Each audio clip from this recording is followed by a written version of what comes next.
Et skib ligger på reden ved Hunde Eiland, en lille klynge øer i Diskobugten. Det kommer her en gang hver sommer. Og i de timer, det ligger her, sejler en motorbåd frem og tilbage med det ene hold grønlænder efter det andet. Folk her på Hunde Eiland er fortrolige med dette årlige skibsanløb. Det er 11. gang Grønlands flydende tuberkulosestation er kommet for at gennemlyse alle beboerne. Det vil rundt regnet sige et par hundrede mennesker. Allerede nu ved 10-tiden om formiddagen har adskillige bådfulde hundeejlændere været ombord. Nu skal næste hold ud.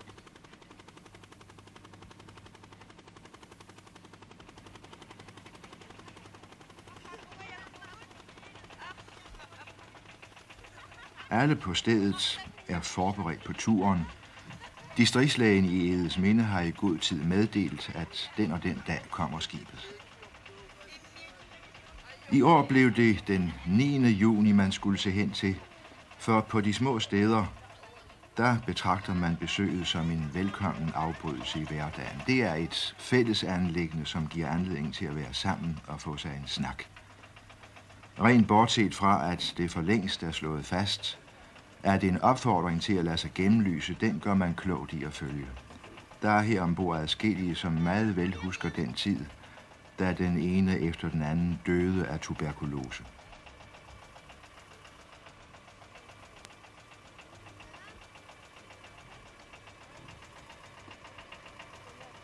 I år stod skibet ud på sit togt den 7. april og skal til hen i november besøge 125 byer og beboede steder. Det bliver en strækning på godt og vel 12.000 kilometer. Misisut betyder den, der undersøger. Kaptajn Asbjørn Starke fortæller, at man sidste år på grund af is måtte opgive at nå igennem til Thule. I år håber man, det skal lykkes at nå helt op.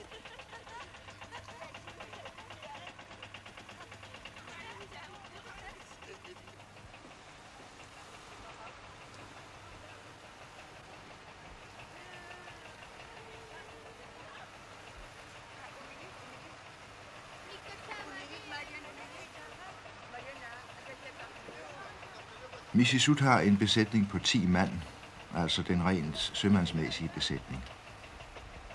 Og ombord arbejder en læge og 2 sygeplejersker, og derfor uden en kvindelig grønlandsk tolk. Og her venter man på at komme til gennemlysning.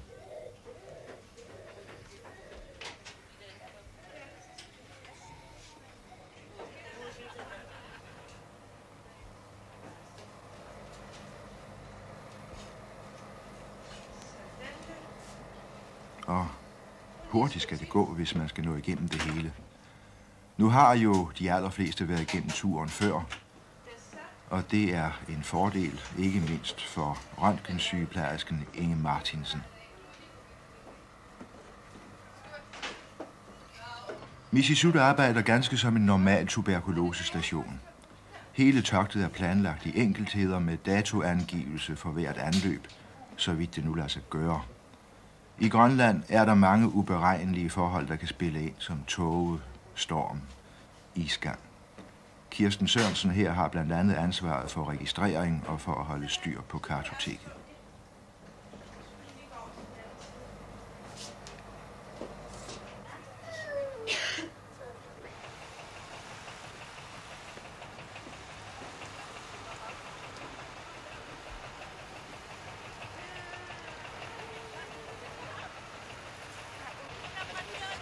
Og så er efterhånden det sidste hold af Hunde Eilands beboere gennemlyst for denne gang, og sidste bådfugl sejler mod land.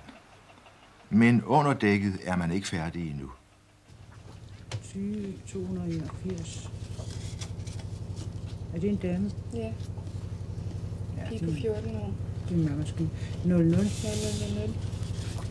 82 030. 00. 1912 har der været Mogens Kornsberg. Ja. Og hvor gammel? Det er en ældre dame. På 34. På 34? Nå. Så er hun gravid, ikke? Nej, hun er meget stor. Hun er meget stor. Ja, hun hedder 2-0. Morbus Cordis og Stasis Pohl. Ektasia over til.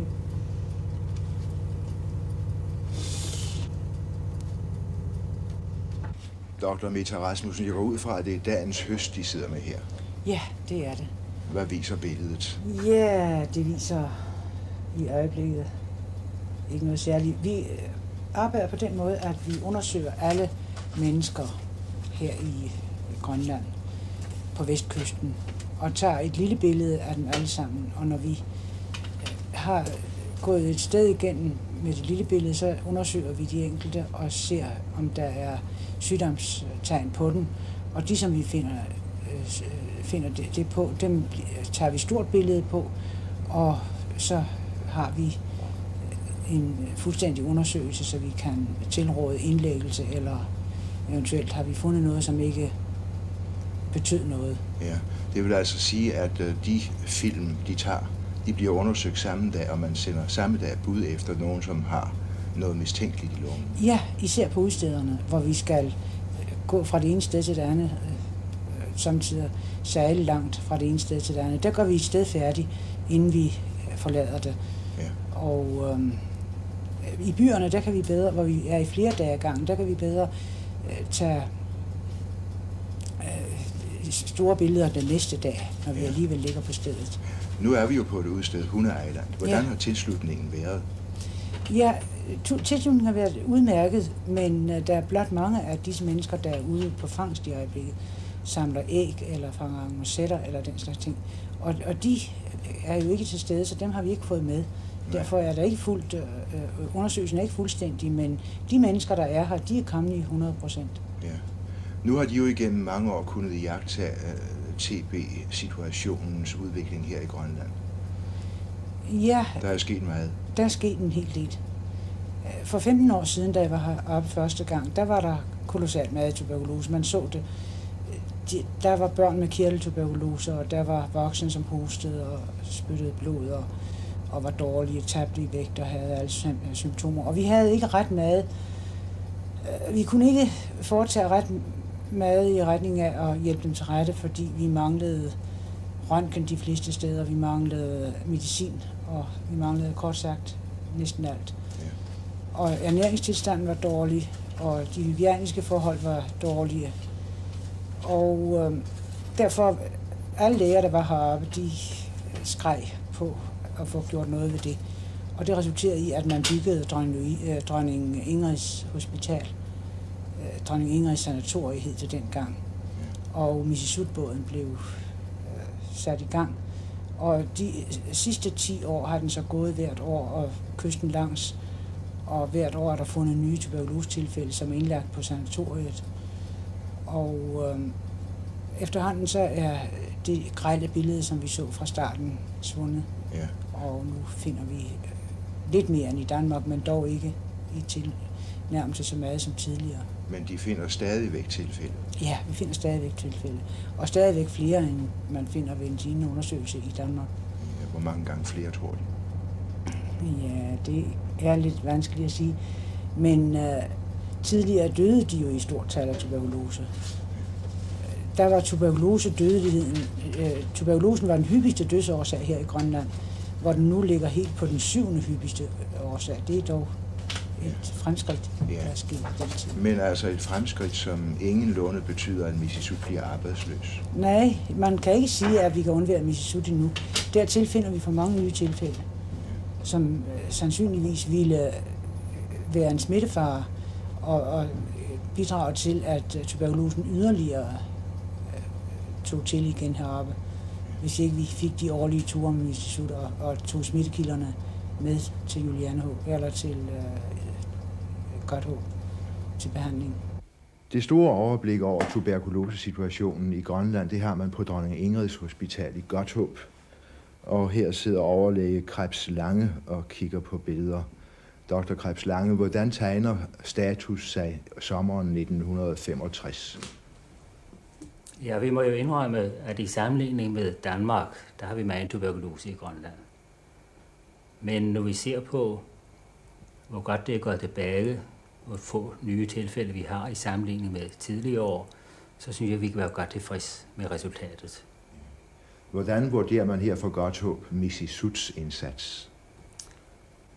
Vi regner Missisuts arbejde for ryggraden i tuberkulosebekæmpelsen i Grønland. Missisut giver os omtrent 2/3 af de nye tilfælde, vi får. Og Missisuts arbejde betyder, at vi får patienterne ind netop som lette, begyndende tilfælde.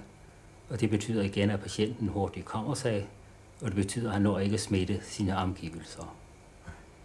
Det er vel netop udbredelsen af tuberkulosen, den er nøje sammenhængende med den enkelte patient i hjemmene rundt omkring. Ja, de nye tilfælde, de stammer jo væsentligt fra omgivelserne omkring en smittefarlig tuberkulosepatient.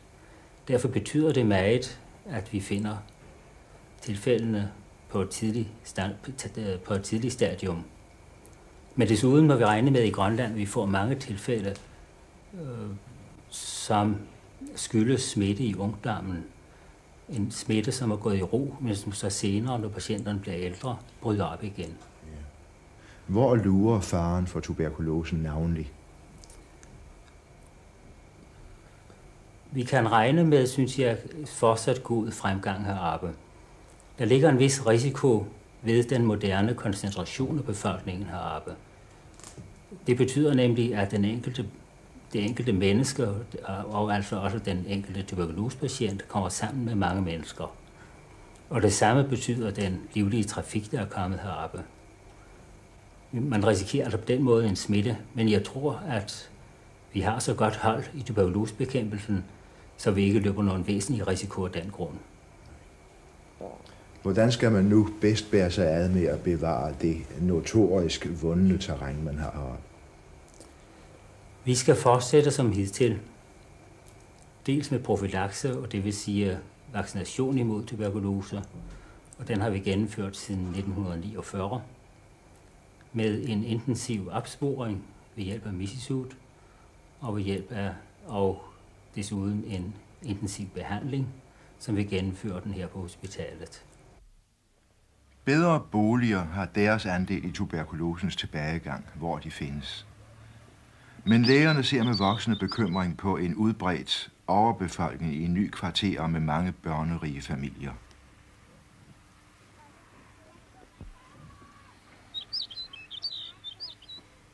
Fødselsoverskuddet i Grønland er procentvis 5 gange større end i Danmark, og denne voldsomme befolkningstilvækst følges yderligere op ved tilflytning fra udsteder og bopladser.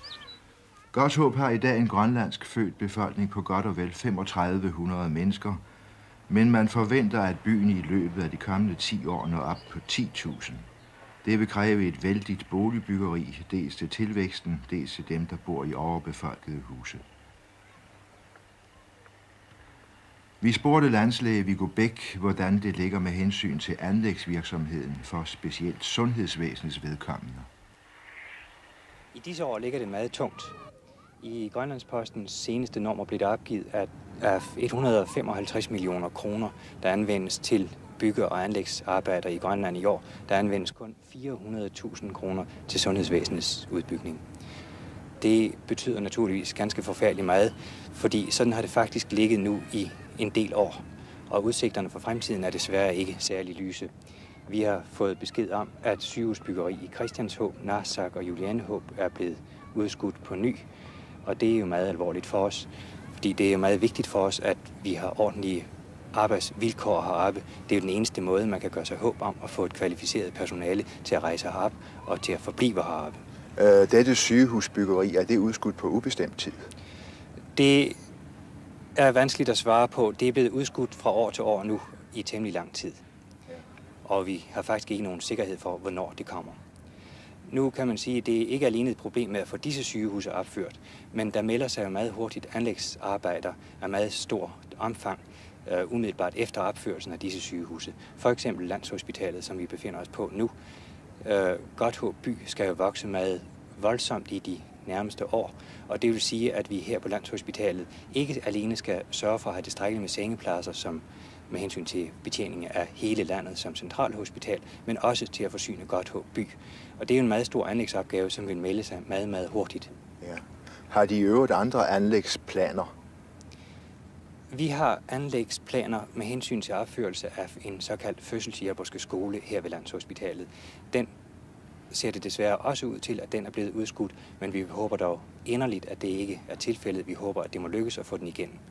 Hvordan ligger det med fødselshjælperskernes arbejde? Det er jo sådan set sundhedsvæsenets apostle ude på de små steder.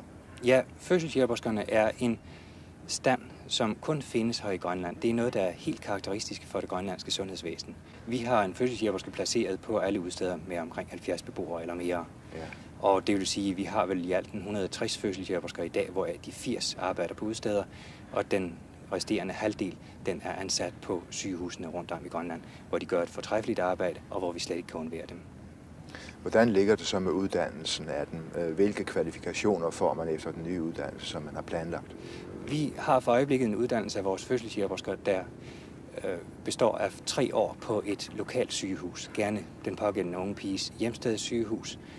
Vi har så siden 1959 udvidet uddannelsen med et supplerende 4. år her ved Landshospitalet, hvor de får en temmelig intensiv teoretisk undervisning, og efter 4 års forløb, der er de altså færdiguddannede. Det er imidlertid en alt for langvarig uddannelse. Vi kunne ganske givet, hvis vi får vores fødselshjælperske skole, forkorte den ned meget væsentligt. Jeg vil næsten tro, at vi kan forkorte den ned til 2 år. Ja, hvordan er tilgangen til skolen? Den er ikke særlig stor i disse år, blandt andet fordi lønnen er meget utilfredsstillende, som den er for øjeblikket. Hvad vil det sige? Det ligger sådan, at vi har fået Sundhedsstyrelsens tilladelse til at udstyre vores færdiguddannede fødselshjælpersker med et sygemedhjælperbevis. Det vil sige, at en ung pige, der er færdiguddannet som fødselshjælperske heroppe, faktisk kan rejse til Danmark og tage ansættelse på et dansk sygehus som sygemedhjælper uden videre. Og hvis vi skal se på lønningerne, så ligger det sådan, at en sygemedhjælper, der lige er færdiguddannet i dag, hun vil i Danmark få godt 1.400 kroner om måneden. Den unge pige, som vi har uddannet i 4 år her, hun får godt 700, det vil sige under det halve. En sygemedhjælper i Danmark, der har haft 6 års ansættelse inden for faget, får godt 1.600 kroner per måned, og en ung pige, der har haft 6 års ansættelse som fødselshjælperske heroppe, får det halve, lige 800 kroner. Det kan næppe stimulere tilgangen. Det stimulerer jo decideret ikke tilgangen. Den lave løn i forbindelse med den lange uddannelsestid virker hæmmende på pigernes tilgang. Og vi vil derfor være meget, meget glade, hvis det kunne lykkes os at få denne fødselshjælperske skole igen. Det vil ikke alene være betydning for sundhedsvæsenet, men jeg er den opfattelse, at uddannelsen som fødselshjælperske er en fortræffelig uddannelse for en ung pige. Vi vil for eksempel kunne anvende mange af disse unge piger inden for vores børneforsorgsinstitutioner, hvis uddannelsen var cirka et par år. Barnepleje hører med til uddannelsen af fødselshjælpersker. Om et lille års tid er den unge pige her færdig, men så er det spørgsmålet, om hun bliver ved sit fag med de lønmæssigt ringe udsigter, hun har. I hvert fald er man bange for, at manglen på kvalificeret medhjælp i sundhedsvæsenet bliver endnu større, end den allerede er. Det gælder nemlig om at skaffe uddannet personale til de børneforsorgsinstitutioner, som må komme. Måske skal fødselshjælpersken her ud på et udsted og være alene om ansvaret for sygeplejen. På mange steder sidder en dansk sygeplejerske alene om opgaven.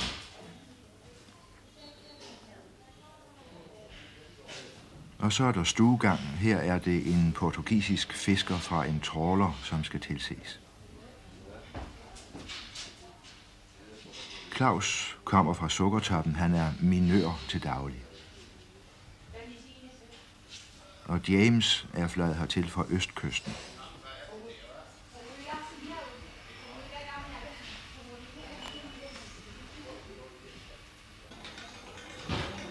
I flyvningens tid, og navnlig nu, da man har sat helikoptere ind i den grønlandske lokalflyvning, kan patienter så at sige fra et hvert sted på kysten komme på hospital i Godthåb, når ellers vejrforholdene gør det muligt.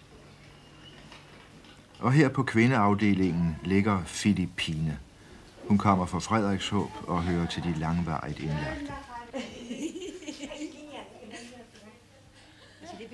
Dronning Ingrids Hospital er siden overgangen fra tuberkulosesanatorium indrettet med en tuberkuloseafdeling, en kirurgisk og en medicinsk afdeling. Men faktisk er kun navnet ændret. Rummene er, som de altid har været. Besøgstiden på grønlandske hospitaler udnyttes altid fuldt ud. Som regel trækker besøgende lidt, samtidig meget ud over tiden, uden at der sker noget ved det.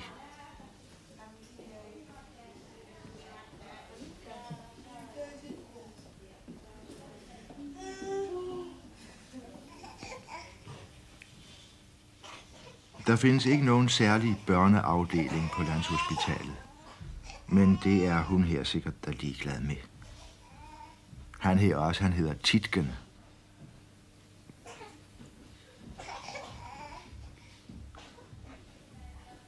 Men nu sygdommenes art i Grønland er der karakteristiske forskelle fra dem, man kender på danske hospitaler.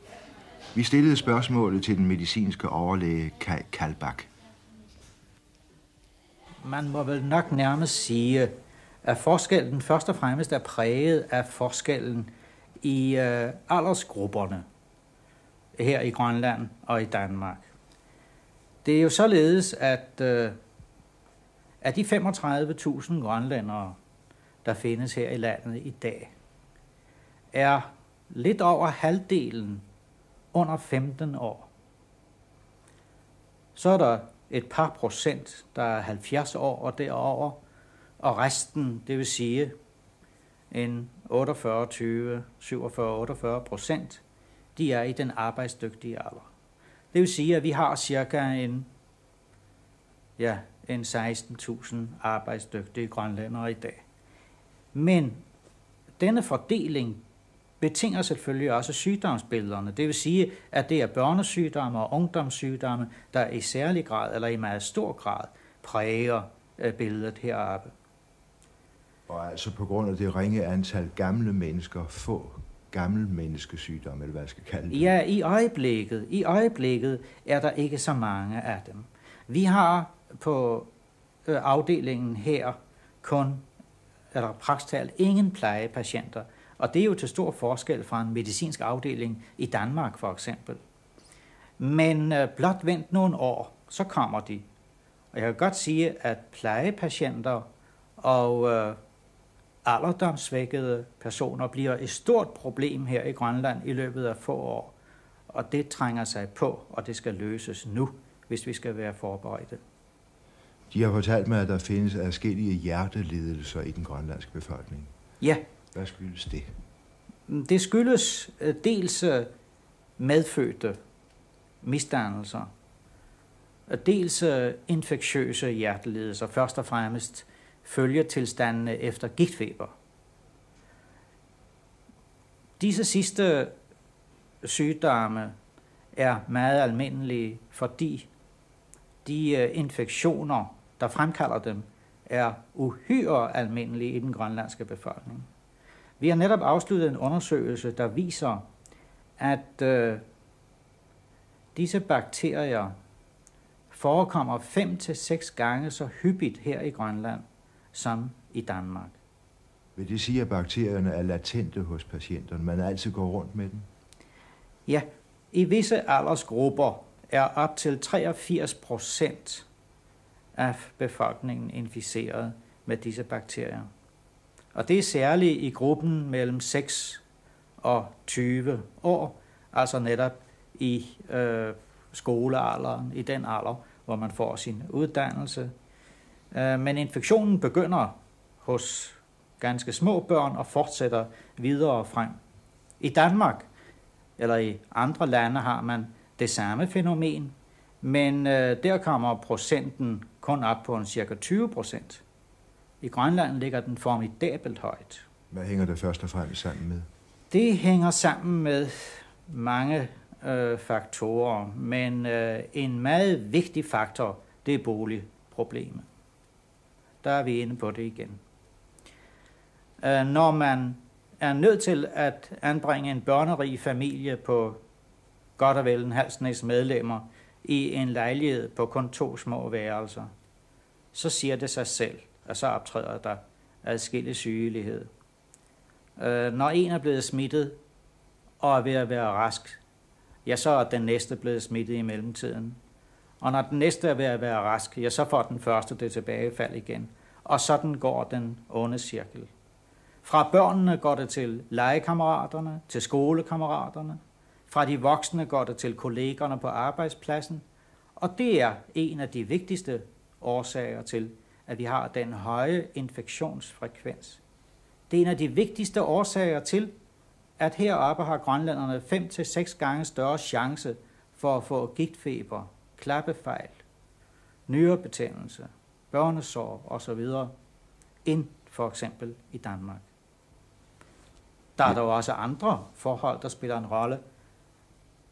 Vi må ikke glemme, at befolkningens endnu, skal vi sige, lidt mangelfulde forståelse af de grundlæggende hygiejniske problemer selvfølgelig også spiller en rolle i den forbindelse. Endvidere spiller klimaet også en rolle. Det har vist sig nemlig, at disse infektioner, de aftager jo mere sydligt man kommer, og de tiltager jo mere nordligt på kloden man kommer, altså jo mere koldt klimaet bliver.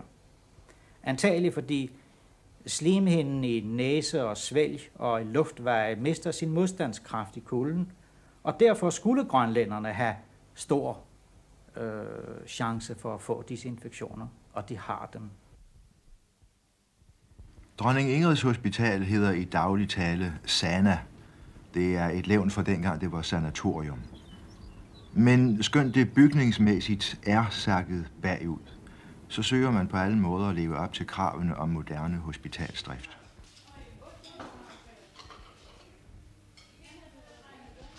Beskæftigelsesterapi er et selvfølgeligt led i hospitalslivet for de langvarigt syge. Der hører her til værkstedet et lille udsalg, hvor man kan købe de håndgjorte ting, som patienterne fremstiller.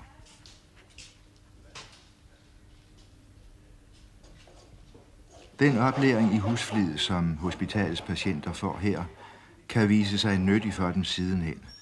Der er patienter, som ikke magter at gå tilbage til deres gamle, hårde arbejde, og i det grønlandske erhvervsliv er der ikke mange muligheder for at skifte over til noget andet.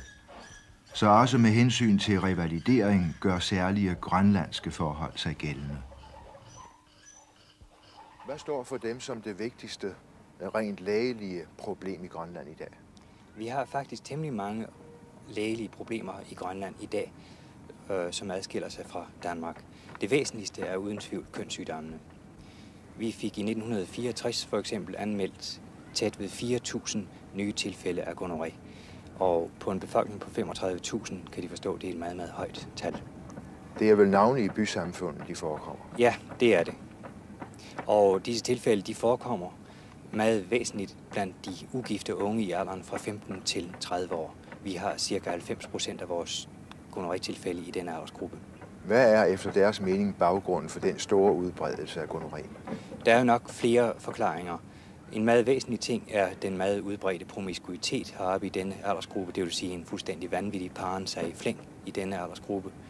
En anden ting, der gør sig gældende, er, at det meget ofte drejer sig om en symptomløs infektion. Det vil sige en betændelsestilstand, som de pågældende ikke mærker selv, og som de derfor ikke søger læge for. Hvordan er i øvrigt viljen til at ville søge læge, hvis man føler sig syg? Vi står heldigvis inden for sundhedsvæsenet i det bedst tænkelige forhold til befolkningen, og befolkningen nærer en meget stor tillid til lægevæsenet, og vi bliver søgt i meget stor udstrækning. Jeg tror, grønlænderne går hyppigere til læge, end det er tilfældet i Danmark. Og som sagt, lægevæsenet har en meget stor tillid inden for befolkningen. Men samtidig synes jeg, man har indtrykket af, at mange unge grønlændere tager det temmelig let. Ja, respekten for gonorré og respekten for kønslivet er ikke det samme, som det er i Danmark. Det er ganske afgjort. De unge mennesker tager det ikke så tungt, om de har fået en gonorré mere eller mindre. De har ikke forståelsen af, at de på denne måde kan underminere deres eget helbred. Det ligger jo anderledes alvorligt sådan set med syfilisen. Ja, Vi har jo altid frygtet, at syfilis skulle vinde indpas her i Grønland på baggrund af den voldsomme promiskuitet. Man må jo forudse, at syfilisen vil spredes som en steppebrand i dette samfund. Vi havde 19 tilfælde her i forsommeren i Sydgrønland, som det lykkedes at få fat på ved en meget, meget stor indsats fra sundhedsvæsenets side. Vi havde 2 speciallægehold udsendt. Hvorvidt situationen er under kontrol nu, det er meget vanskeligt at sige, men vi håber det. Har de opdaget nye tilfælde for nylig? Ikke blandt befolkningen, men vi får af og til tilfælde, som vi finder blandt søfolk. Jeg har senest i dag fået meddelt om et tilfælde. Den pågældende havde pådraget sig sygdommen i Venezuela. Og vi har kun for nogle få dage siden fået 2 tilfælde anmeldt fra søfolk. Så vi skal altså være meget, meget opmærksomme på det. Hvordan vil man undgå, at det kommer ind i landet? Vi har forordninger, der gør det muligt for os at undersøge fremmede skibe, der anløber Grønland. Der bliver sendt en læge ned, der undersøger hele besætningen ombord på sådan et skib. Danske skibsbesætninger bliver undersøgt umiddelbart forud for udrejsen hertil. Hvordan har de det som landslæge med kontakten hjemover? Man hører jo samtidig heroppe, at det kan knibe lidt med den lange afstand. Vi lever meget, meget langt væk fra København. Med hensyn til de rent lægelige problemer, der har vi en hurtig og meget effektiv kontakt. Med hensyn til de mere administrativt betonede, der har vi jo samtidig indtryk af, at vi skal sådan flere gange rundt om kloden. Nu er det heldigvis sådan, at patienterne føler sig så nogenlunde upåvirket af, at København ligger så langt borte. Men hospitalstandarden vil ikke kunne holdes nær på højde med den danske, med de bevillinger landslægen omtalt. Hvad angår den kirurgiske afdeling, ja, vi havde lidt mas med at finde chefen. Det er svært at træffe dem, overlæge Klærke. Hvor kommer de fra nu? Lige nu, der kommer vi fra operationsgangen, hvor vi lige har haft med et kedeligt tilfælde. En lille dreng, der er styrtet ned. 100 meter, siger forældrene, men det er nu vist nok kun 15-20 meter. Hvor er det henne i byen? Det er nede ved havnen, hvor man ser den her meget stejle skråning. Og det er altid undret os, at man har bygget de der børnerige boliger på det sted, for nu er ulykken sket. Jeg må straks sige, at det er den første, det er den eneste, vi vil ude for. Det vil altså sige, at de har lige været i færd med en neurokirurgisk opgave. Ja. Hvordan har drengen det? Ikke ret godt.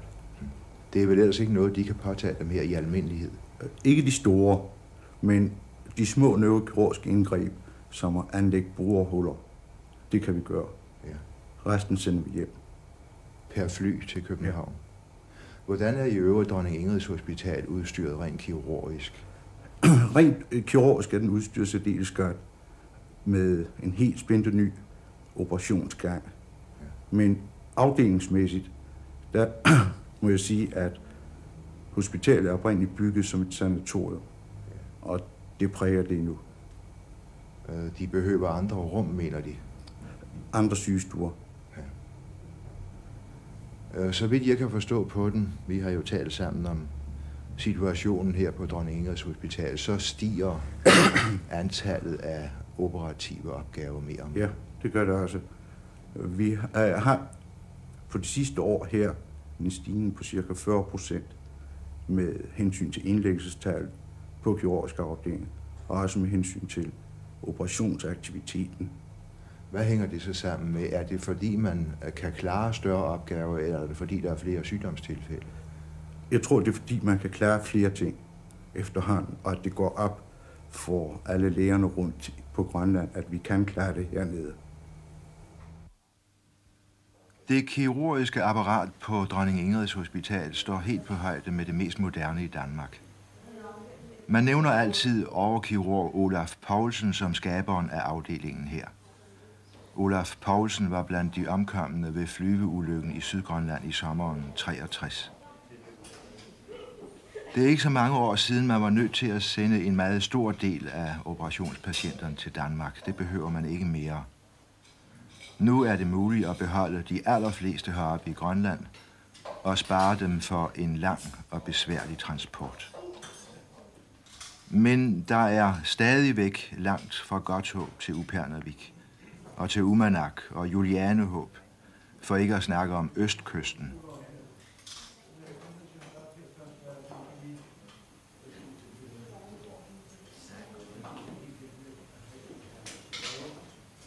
De lange patienttransporter undgår man ikke i Grønland. Vi er i Holsteinsborg. Her kommer sygehusets ambulance med en patient, som skal ned til Dronning Ingrids Hospital i Godthåb. Det er lige inden skibsafgang, og folk har indfundet sig hernede på havnen for at blive sejlet ud til kystskibet. Patienten her skal gennemgå en lungeoperation, og det er så stort et indgreb, at sygehuset her må overlade det til Landshospitalet. Nu er det heldigvis smukt sommervejr i dag med næsten ingen vind. Mange patienttransporter i Grønland må foregå under anderledes ugunstige forhold, i regn og blæst eller sne og kulde om vinteren.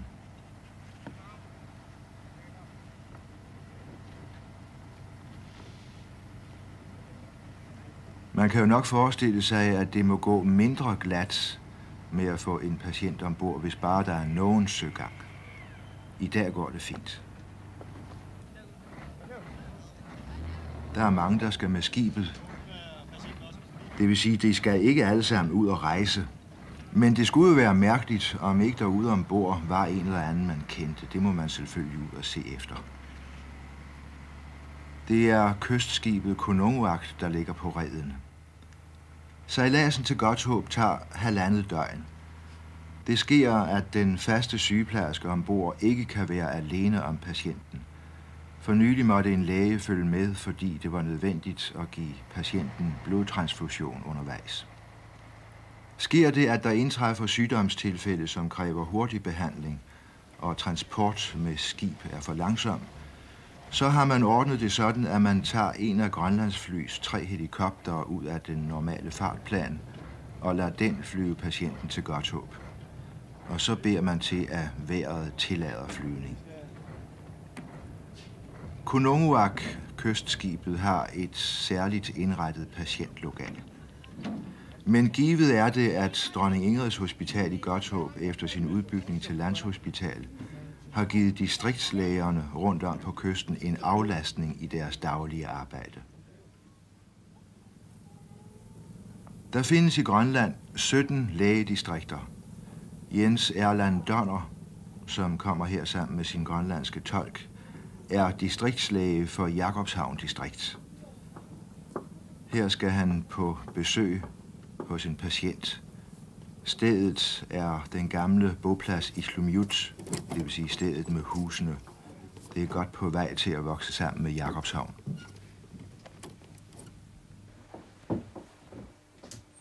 Kun et rum er til rådighed her.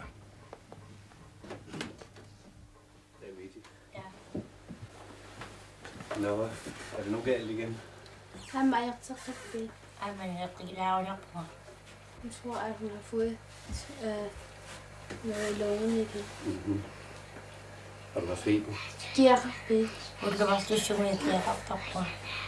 har feber i et dage. Hoste? Råsøgter. Har du ondt nogle steder? Han er så.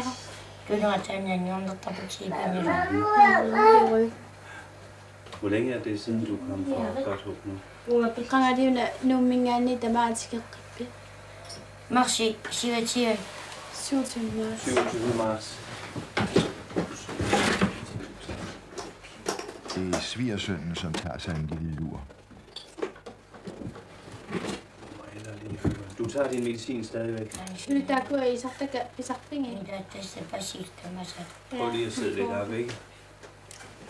Ida. Skal du se. Skal vi lige tage lidt ned her, så vi kan høre på dig. Sådan. Så trækker du vejret dybt. I to mænd så.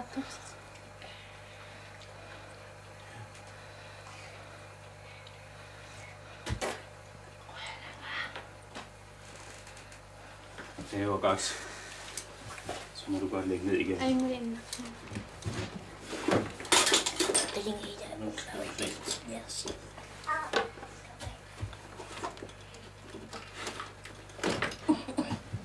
Jeg synes, du skal tage nogle af dem her. لا اسمه عبود داكو إيسا سنت En tablet 3 gange dagligt دا إيسا تك دا سيكارتون وفلون بيسو غيرتك i en uges tid. لا سباتي كنا نعم تسلو Og du må jo endelig fortsætte med den anden medicin også. لا دا بام سوغنا دم داكو إيسا تك تسينا سوت Og så snart du er blevet feberfri, så vil jeg gerne se dig inde på sygehuset. لا دا وكيا خاولنا يا ودا لو برسيم دا går så pas Så vi kan få taget et nyt billede, ikke? لا دا أسيد القسام يدوس